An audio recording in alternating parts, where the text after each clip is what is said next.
Boa tarde a todos. Vamos dar continuidade ao nosso curso de obsessão e desobsessão.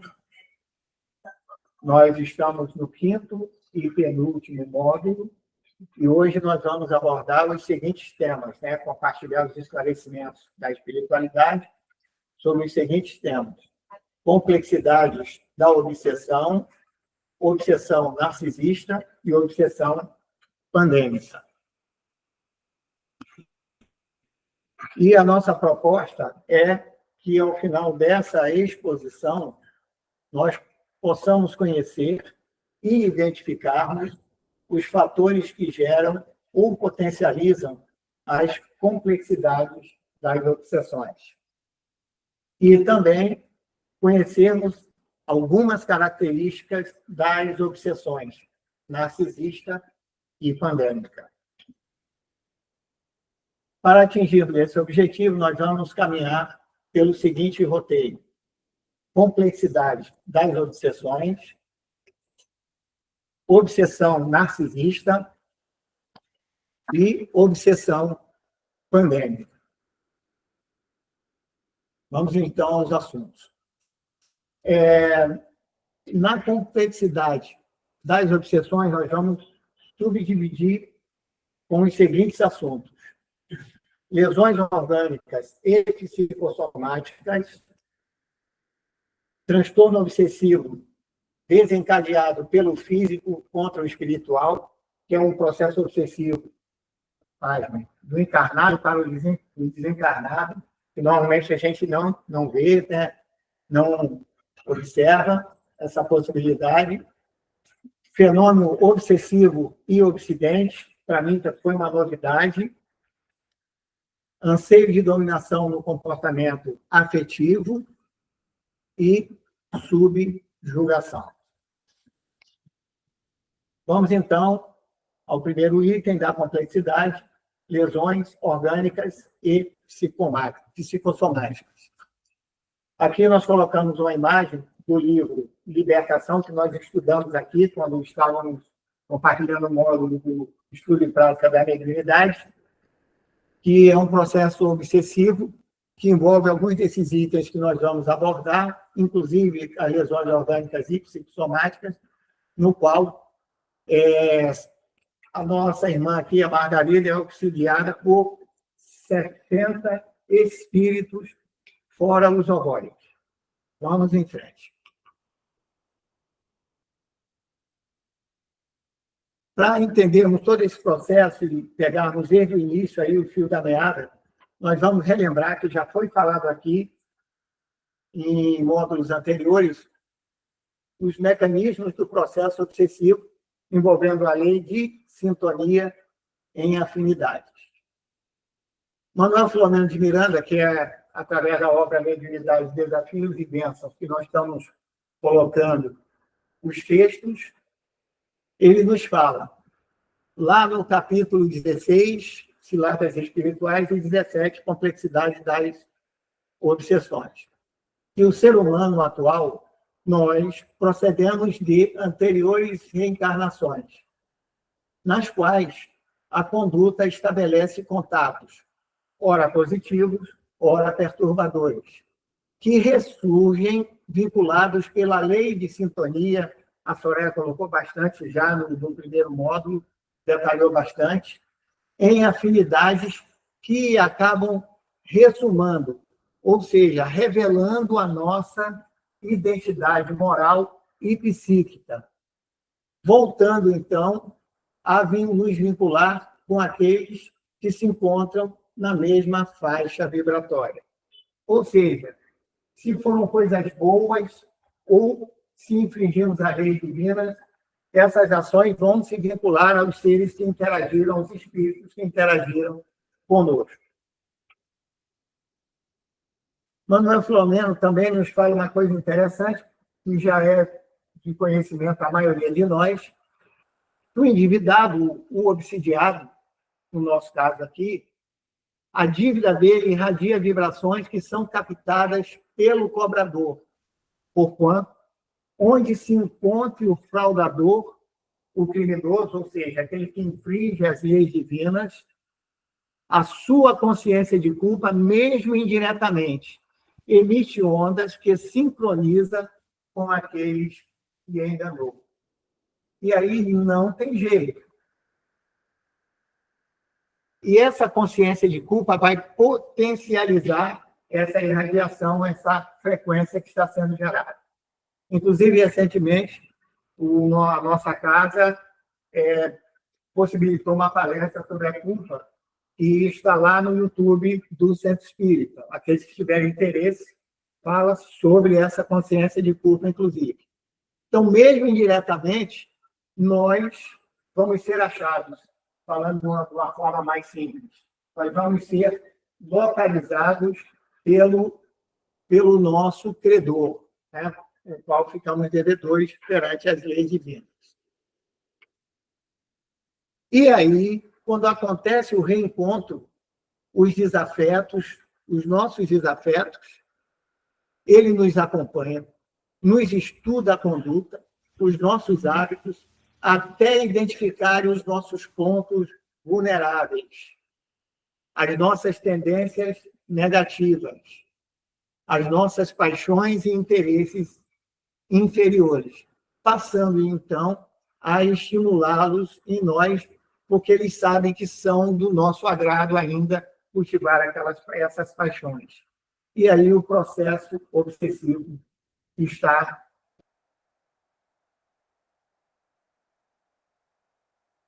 formado e vai gerando consequências do prolongamento da ação danosa do obsessor sobre o obsidiário. Então, aqui nós continuamos vendo a Margarida, né, que é obsidiada nessa trama que André Luiz escreveu no livro Libertação. E as consequências. O obsessor vai emitir contínuas cargas de energias deletérias. E, além dessas energias enviadas, haverão induções hipnóticas para o obsidiado de pessimismo, desconfiança, inquietação e mal-estar, dentre outros. Isso vai desestruturar os delicados tecidos do perispírito do obsidiado, dando origem a dilacerações orgânicas, que são as lesões orgânicas e psicossomáticas. São gerando doenças reais no campo físico de gênese, ou seja, de origem espiritual. Se não for combatida na causa, vão ser apenas eliminados os efeitos através do tratamento médico. E isso vai gerar a necessidade de uma cuidadosa terapia, tanto espiritual como a terapia na parte física, que é um especialista na área da medicina que vai atender às necessidades do órgão que foi afetado. E aí tem uma peculiaridade também, uma complexidade. Se o obsidiado já for debilitado, já estiver debilitado por efeito de alguma desordem orgânica antes da obsessão, o que vai acontecer? Ele vai tornar-se presa ainda mais fácil do obsessor que o sitia. Né? Através de energias fluídicas perniciosas direcionadas para esse órgão afetado, que vão dificultar a reprodução de células celulares saudáveis no órgão afetado, piorando o quadro do obsidiado, afetando gravemente a sua organização física, tornando mais difícil ainda a sua recuperação. Então, é importante estarmos atentos. E quando a gente estava trabalhando nesse slide, eu me lembrei daquela proposta de Jesus que o Moacir comentou na semana passada conosco, sobre a importância de nos reconciliarmos o mais depressa possível com o nosso adversário, enquanto estivermos a caminho com ele. é importante. Senão vai gerar uma tendência para uma encarnação posterior e vai ser muito mais difícil a gente resolver quando esse processo vai estar com um obsessor na dimensão espiritual. O item 2 da complexidade das obsessões é o transtorno obsessivo desencadeado pelo ser físico contra o espiritual. Falando bem claramente, a obsessão de um encarnado para um desencarnado. É possível. E como é que se processa? Ela é causada pelo envolvimento obsessivo do encarnado sobre os que já desencarnaram, pelo apego, crítica, revolta, ódio e inconformação com a morte daquele desencarnado. Acontece muito dentro das famílias, né? Em geral, mas acontece também em ambientes profissionais, sociais e assim por diante. É possível que nós somos trabalhadores da Casa Espírita, já em um atendimento fraterno, foi solicitado por alguém que o ajudasse, porque o seu ente querido desencarnado, ele sentia a presença, ele ou ela sentia a presença dele. Inconscientemente, muitas das vezes, nós não sabemos que as vibrações que estamos enviando para o nosso ente querido está mais prejudicando do que ajudando. E é um problema também para nós, é um problema que está conosco. E lá do outro lado, aí, como a imagem, o ente querido desencarnado está desesperado, pedindo o auxílio do mentor espiritual para que ele possa resolver esse problema.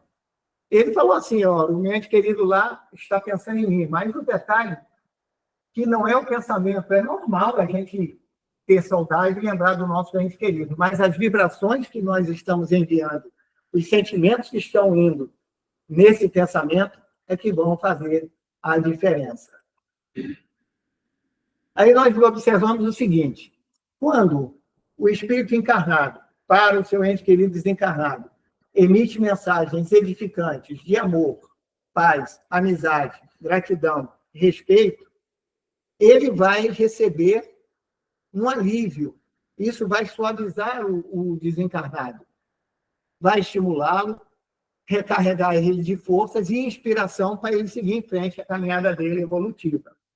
Porém, se as emissões do pensamento estiverem com sentimentos de vingança, ressentimento, ciúme, amargura e ódio, vão repercutir no âmago do destinatário, produzindo desgaste, irritações e distonias nervosas no âmbito do perispírito do desencarnado. Então, é muito importante nós nos trabalharmos, vigiarmos e orarmos os nossos pensamentos, especialmente em relação aos nossos entes queridos desencarnados.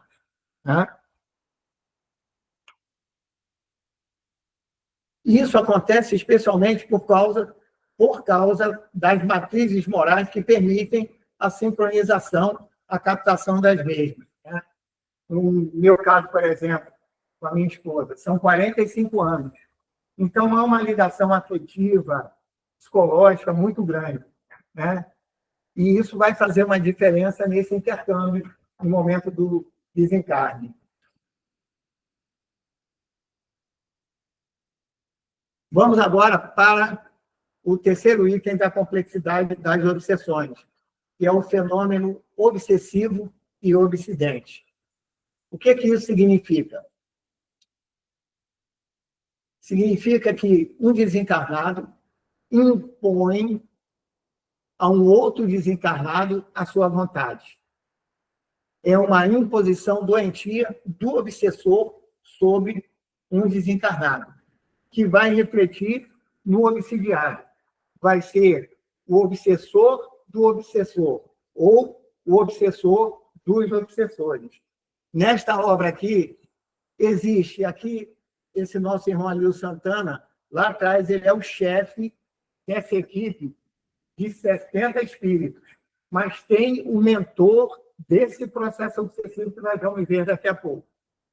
E aí, esse desencarnado que sofre essa imposição do obsessor desencarnado, ele torna-se instrumento afligentes do ou dos encarnados. Então, nós vamos ver esses três atores, levando em consideração que apenas temos um obsidente. Primeiro, o obsessor origem, né, o que deu origem a todo o processo.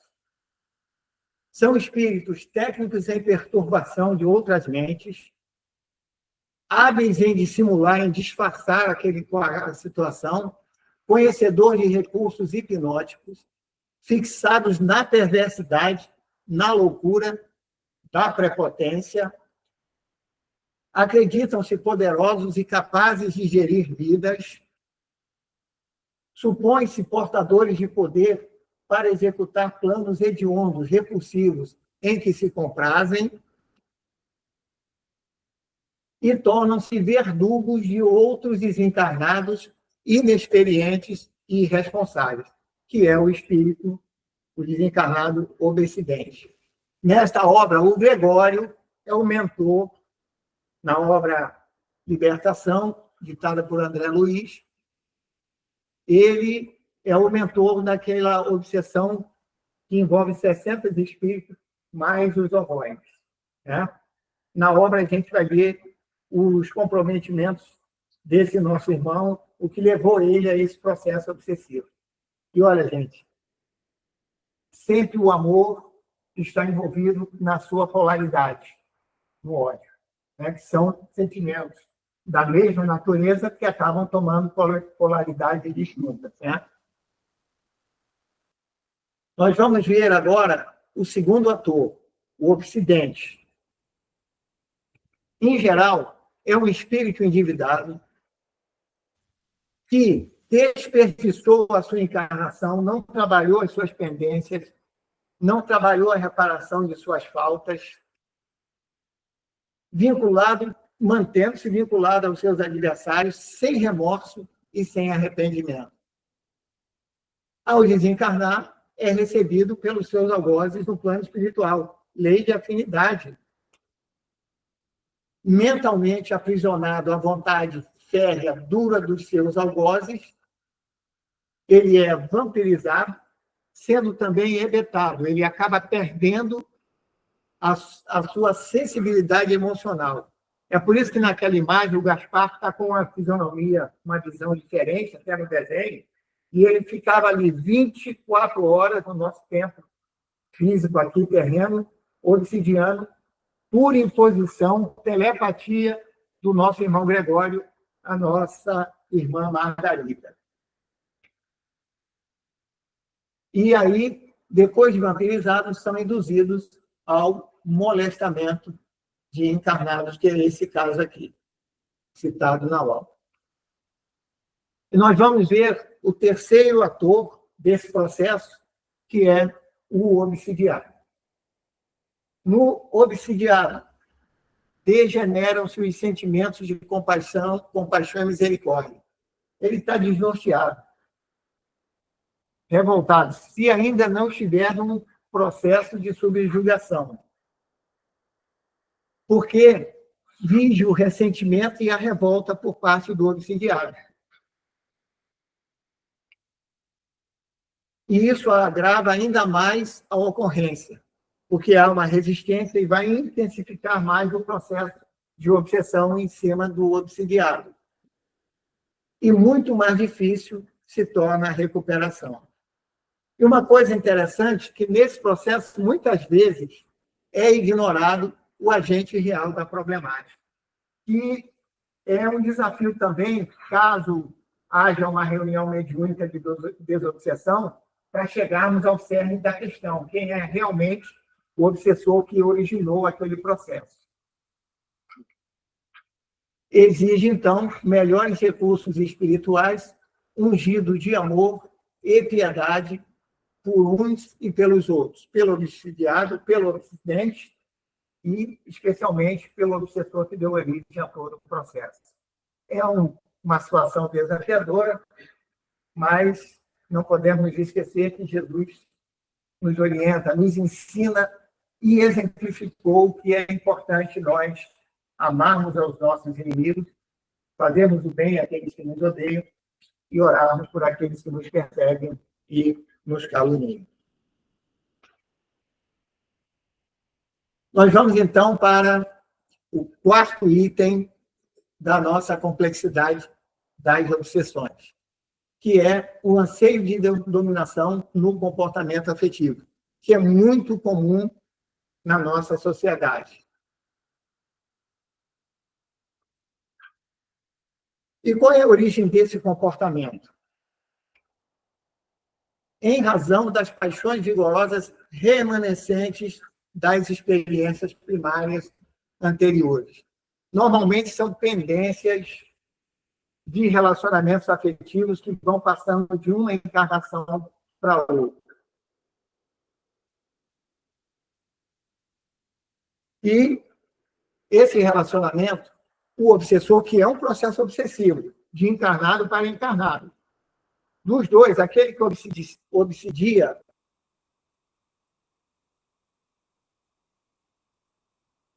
o obsessor, ele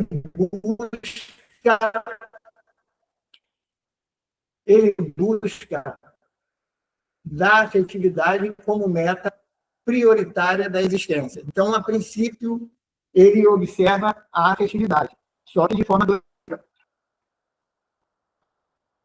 do bem-estar defluente, ou seja, derivado da emoção. Então, muitos relacionamentos afetivos, eles são pautados no aspecto físico da pessoa. E isso leva ao remontarmos nosso pensamento ao prazer. E isso vai ser um facilitador desse processo obsessivo. E até um potencializador. E aí, se gera um amor, eu coloquei entre aspas, porque é uma paixão doentia, conflitivo e arrebatador. Com ciúme e desconfiança, situações lamentáveis sucedidas por arrependimento e desconforto moral. Só que aí já houve um envolvimento emocional do obsessor sobre o obsidiado. Eu coloquei uma imagem aqui de encarnado do obsessor do sexo masculino para o feminino e também do sexo feminino para o masculino. Né? Eu conheci um amigo que a esposa dele prendeu ele e não deixou ele trabalhar. É interessante, nós ligamos do trabalho, aí ela atendeu e disse que ele estava em casa e que ela não ia deixar ele trabalhar. E ele, sendo militar, ainda tinha que resolver o problema que depois de 24 horas já estava como ausente. Né? Então, acontece nas duas mãos, né? Do espírito encarnado do sexo feminino para o masculino também e do masculino para o feminino. E aí começa a distorção de sentimentos. Olha que interessante. Quando há esse amor, que na verdade não é amor, é uma obsessão, ele se apresenta em forma de uma paixão doentia. E o obsessor exige submissão, dependência, asfixia o obsidiado e o atormenta. E aí, as compensações da ternura e do carinho empalidecem. Né? Há uma inquietação em quem se diz amar. É um processo obsessivo e compulsivo. E aí, se ele for correspondido pelo obsidiado, o escraviza. Se não for correspondido, ele passa a exercer uma perseguição doentia com ódio e crueldade. E aí é um agravo do processo obsessivo, porque essa afetividade transtornada se converte numa monoideia, que é de obsidiar, que é de flagelar o obsidiado. Há emissões de cargas vibratórias doentias contra o outro, além das molestações físicas, psicológicas, atraem espíritos do mesmo teor moral, e aí complicou. E esses espíritos imiscuem-se, ou seja, se misturam na comunhão carnal e vampirizam. Inspiram vinganças, estimulam crimes e induzem a vinganças cruéis. E nós vemos muitas situações dessas ocorrer, crimes hediondos serem praticados em nome do amor. E Manuel Filomeno de Miranda faz uma citação interessante que eu estou compartilhando conosco. Não se mede a intensidade do afeto pelas manifestações arrebatadoras, hollywoodianas, mas pelos silêncios, pelas renúncias, pela abnegação, pelo devotamento, sem afetação nem angústia. E isso tudo recíproco, não é de uma parte só. A renúncia é recíproca. É importante que nós observemos isso com muito carinho. Nós vamos, então, agora para o quinto item, que é a subjugação, que é o processo obsessivo do desencarnado para o encarnado. Nós vamos ver algumas complexidades geradas desse processo. Manuel Filomeno Miranda diz que os plugs dos seres encarnados, no momento da subjugação, nesse processo que leva à subjugação, encaixam-se enérgica e perfeitamente nas tomadas morais e psíquicas daquele que lhe sofre a injunção penosa.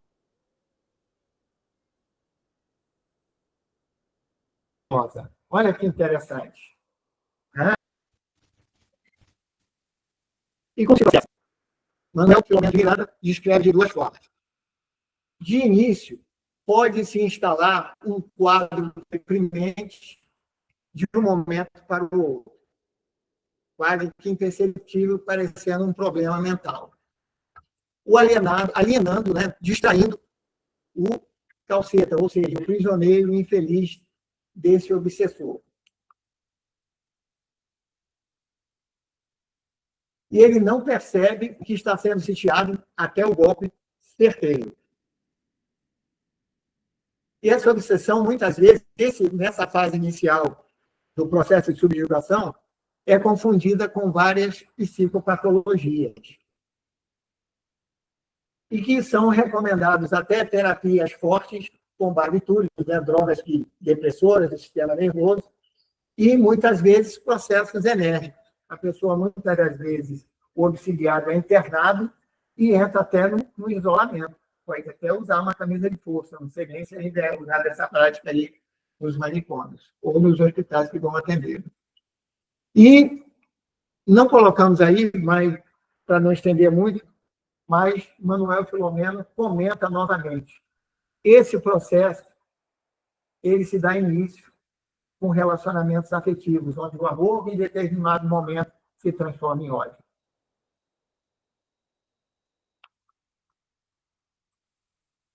De outra forma, Manuel Filomeno diz assim, que ocorre lentamente, iniciando por simples hipnose por parte do vingador.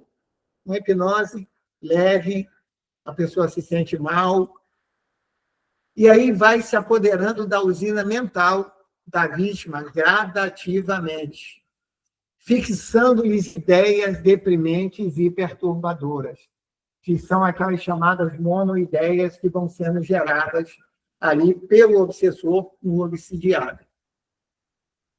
E aí, em determinado momento, ele assenhoria-se dos centros pensantes do invigilante. É todo um processo gradativo, que até chegar à subjugação, muitas das vezes, uma obsessão simples, uma fascinação, e vai evoluindo até esse processo de subjugação com essas complexidades.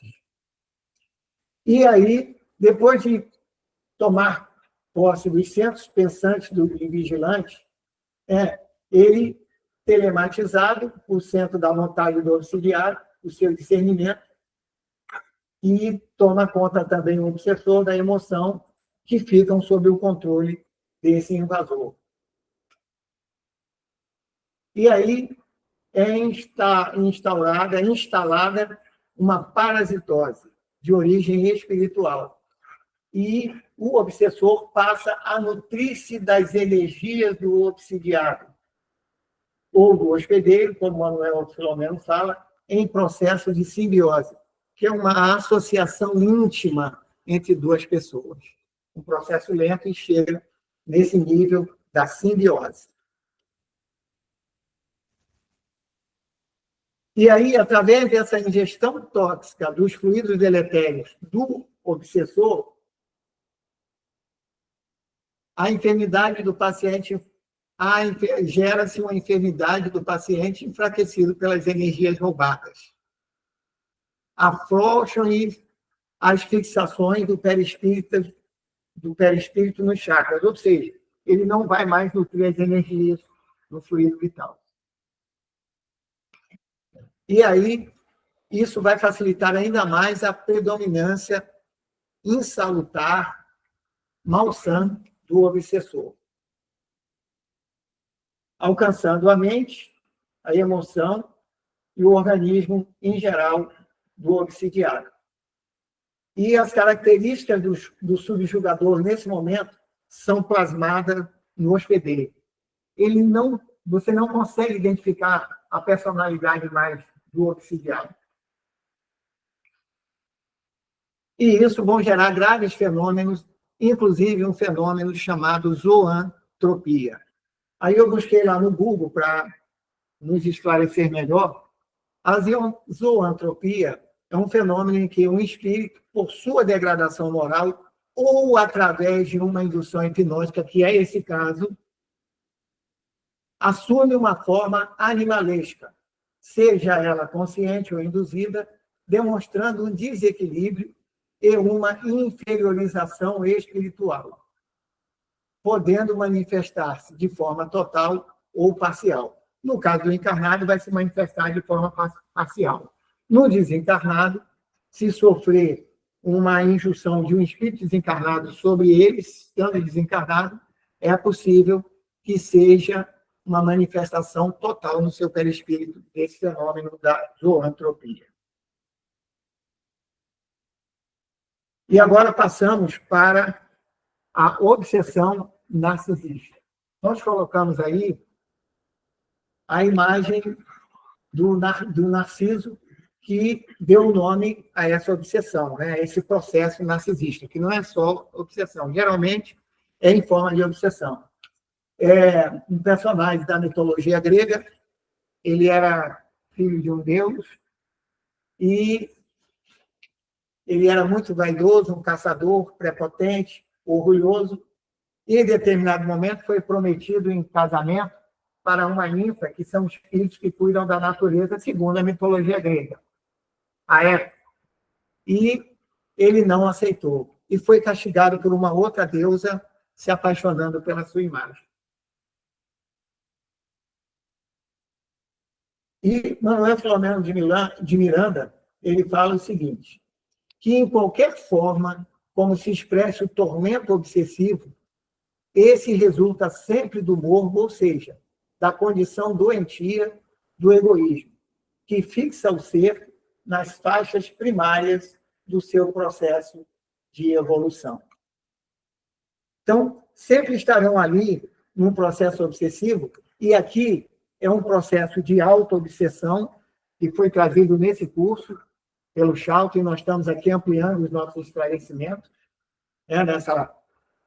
nesse tema obsessão narcisista e pandêmica, vamos ver daqui a pouco, onde o egoísmo ele acaba sendo o fator preponderante que nos leva a uma obsessão narcisista, uma auto-obsessão, que vai afetar aqueles que estão ao redor, compartilhando conosco a nossa jornada terrena. O narcisismo é um devaneio, uma ilusão mental de deslumbramento em torno da sua autoimagem. Né? Tem aquele desenho do Garfield, né? Tem até o filme, fala muito sobre isso. Foge à realidade, o narcisista, de tudo quanto se encontra à sua volta. Transfere o seu conflito interior para a aparência de superioridade. Na verdade, ele usa um mecanismo de fuga psicológica. Ele, para cobrir essa sua insegurança psicológica, ele transfere para um mecanismo de fuga, gerando uma aparência de superioridade que ele, na verdade, não tem interiormente. E empurra para a presunção, vaidade e soberba. Então, ele pega essa aparência de superioridade e adquire esses comportamentos de presunção, vaidade e soberba. O narcisista também acredita-se superior aos demais, inacessível ao próximo, coloca barreiras no relacionamento com pessoas que lhe parecem de menor status, qual se estas lhe ameaçassem a situação de destaque. Se ele tiver uma posição de chefe, então, e aparecer um subordinado que ele percebe as coisas mais que ele vai dar logo um jeito de ofuscar aquela percepção do seu subordinado. Também abre campo vibratório para a auto-obsessão e obsessão por fascinação. É um prato cheio para os espíritos, né? Espíritos zombeteiros, espíritos que vão se identificar com esse tipo de comportamento, gerando um processo obsessivo.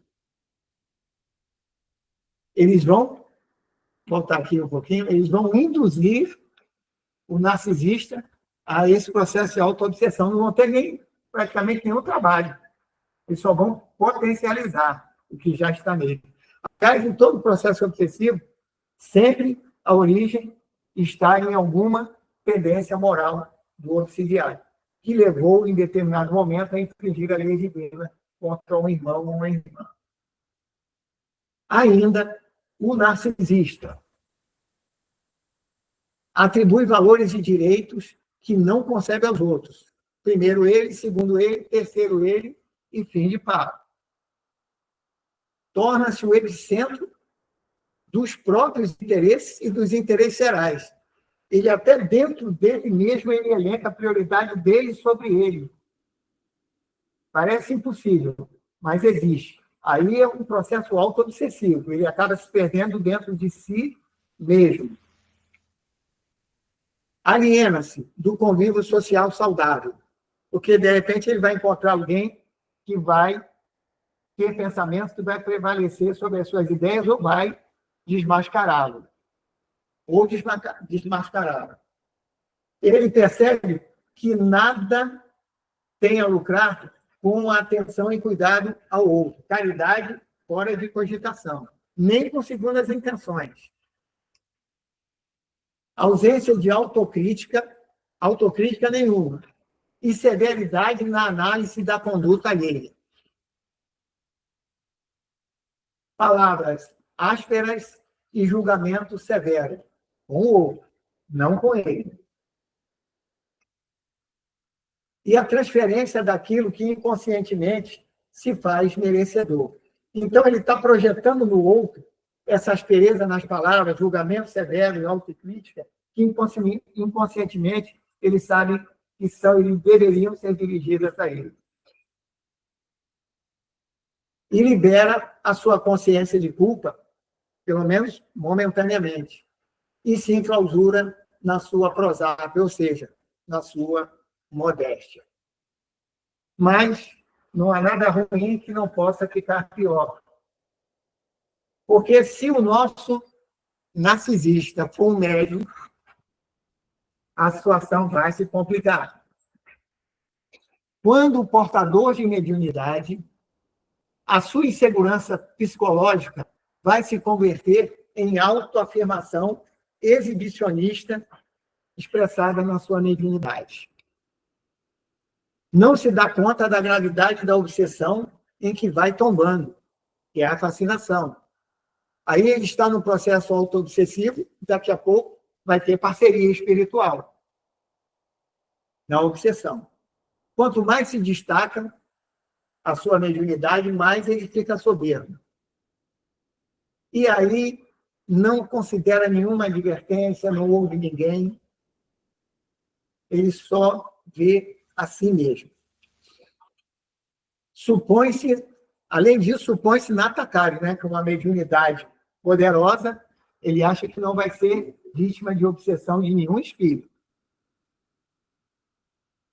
E aí ele acaba atraindo espíritos zombeteiros, como nós falamos ainda há pouco, ociosos e perversos. Inspiram esse nosso irmão, conduzem ele ao ridículo, comprazendo-se em afligi-lo. E não vão ter muito trabalho. Ele mesmo vai dando as ideias e os obsessores vão potencializando aquela ideia. E aí ele vai, nessa insistência implacável, entorpecer as suas faculdades mediúnicas e, se possivelmente, pela misericórdia divina, ele vai perder as faculdades. Porque se ele permanecer com elas, ele vai se enredar ainda mais em compromissos que vai ter que arcar depois. Aí é mais a misericórdia divina ele perder as faculdades do que castigo, porque, na verdade, não existe castigo, né? Existem consequências dos nossos atos, leis de causa e efeito. E agora vamos para o último item, que é a obsessão pandêmica. Manuel Filomeno de Miranda, ele nos diz que, na atualidade social e moral, a ocorrência de dois fenômenos expressivos em torno dos relacionamentos humanos: o coletivismo e o individualismo. Vamos estudar cada um separadamente e depois em conjunto. No coletivismo, desaparece o espaço para a iluminação pessoal, análise da situação por parte daquele que faz parte, que está envolvido no coletivismo. E é dado prioridade ao viver e o gozar, que agora são essenciais. Hábitos sadios, cidadania, a ética, são nivelados ao espúrio, ou seja, às coisas falsas e ao vulgarismo. E vem a mídia colaborando com isso, por multiplicadores de opinião, líderes de audiência nos veículos de comunicação de massa, personalidades famosas, e hoje as redes sociais, Instagram, TikTok, Facebook, por aí vai. Não que elas são nocivas, é a utilização nociva que nós fazemos delas. Elas são importantes para o nosso progresso, para a nossa caminhada evolutiva. Só que essas redes sociais, elas vão direcionando esse processo do ser humano, quando nesse coletivismo doentio, gerando a insensatez e alucinação dos sentidos, que vai gerando comportamentos antes alienantes, que passavam despercebidos, distraídos, ganhando esses comportamentos legitimidade de súbito. Então, está todo mundo fazendo, milhares de visualizações, viralizou, eu vou fazer também. Mas e a ética? A ética fica de lado porque, na verdade, ainda temos essa necessidade psicológica de sermos aceitos nos meios sociais onde compartilhamos a nossa caminhada. No individualismo, existem duas ocorrências que Manuel Filomeno nos fala. Uns se encastelam-se como um mecanismo de proteção, fogem, evitando problemas individuais e gerais. Eles ficam lá na casa deles, não saem de casa, e não querem contato com ninguém, nem com redes sociais.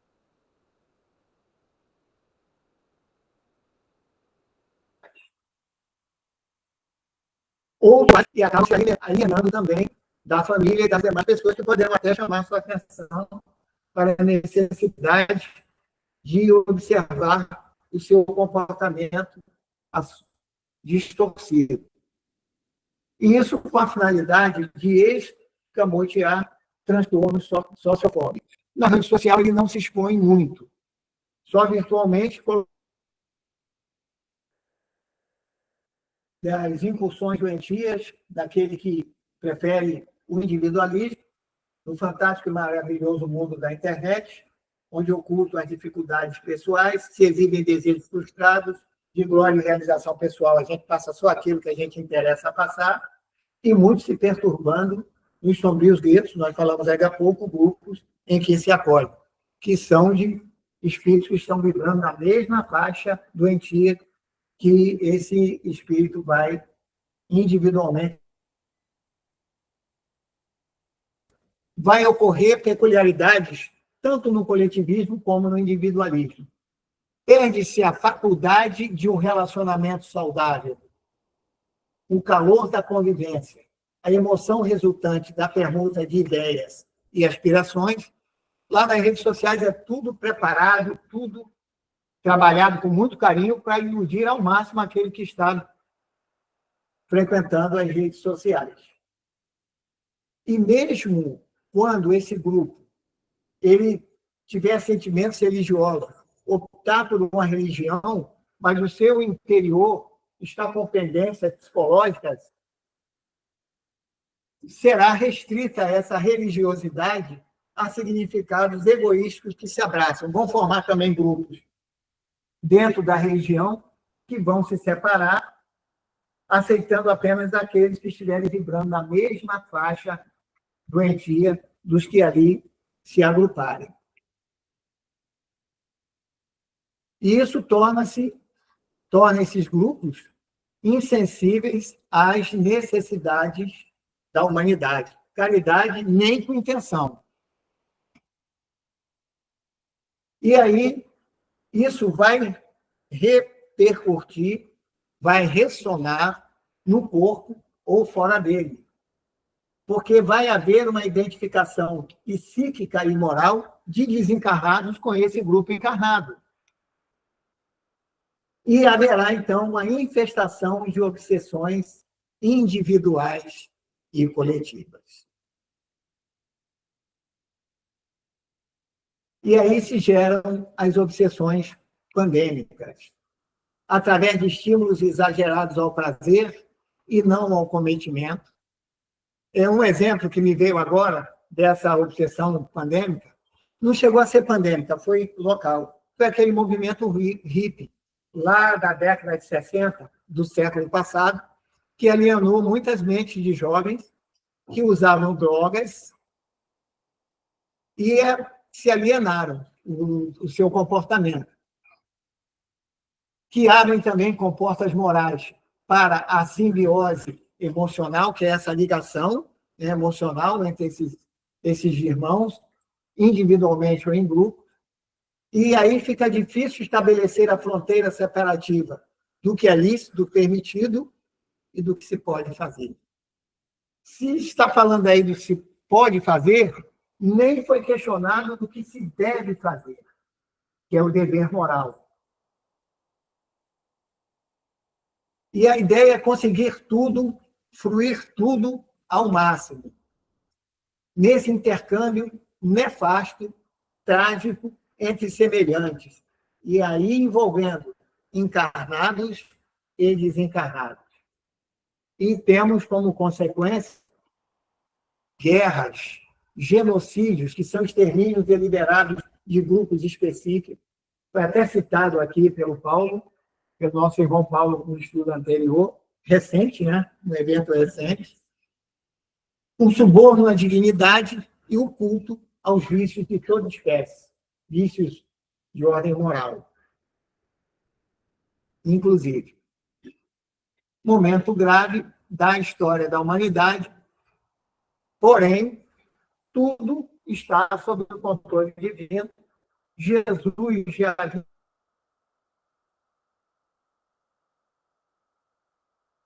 falado sobre isso.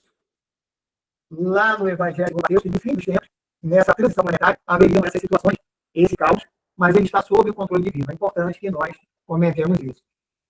O que é necessário é que cada um de nós faça a sua parte. Vigiemos e oremos incessantemente.